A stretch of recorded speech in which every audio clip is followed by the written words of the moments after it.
Another portion of your career, I just want to ask before we get to an insider question.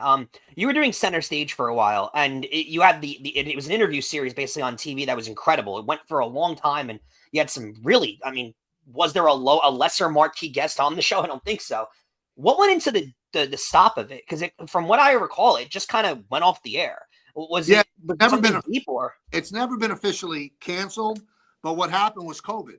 You know, the key to that show was the studio audience. You know, you get a great guest and then you show the shots of the studio audience and they react and stuff like that. So COVID right away said, you know, there's no studio audience. That's number one. Also, what COVID did was bring along what we're doing right here, where people could do Zoom interviews and not have to be in a studio. So it would become even harder to get a Sylvester Stallone to come to the studio the way he did, or yeah.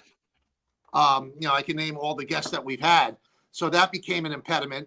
And then cost effectiveness, because I believe that every single Centerstage show costs $50,000 to produce.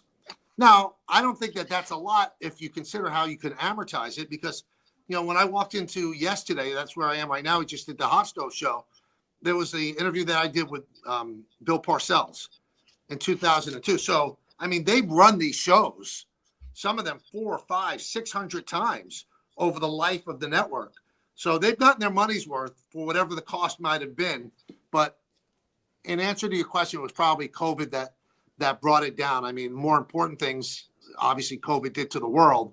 But that's the main reason why Centerstage. And I think it's just hard to get people because when you would come in and do a Centerstage, it was like an hour and 45-minute commitment, not just an hour of the show.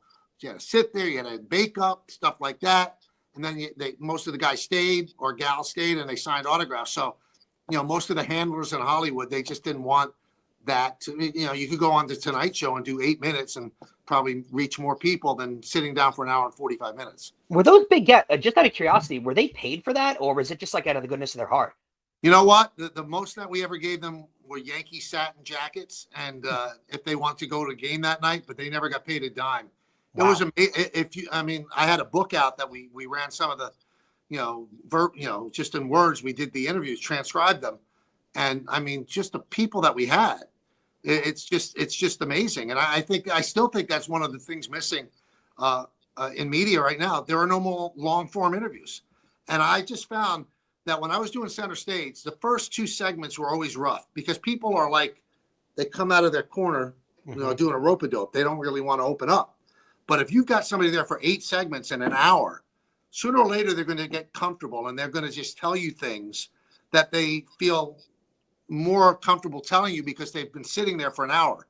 But now the way interviews are, it's quick hits. It's hard to really get the best out of people. And I still think that's something missing from television. But we live in a world now of quick sound bites and things that go viral. And I don't know if the attention span is there. I think it is, but I think television executives wonder if the attention span is there for a long form interview.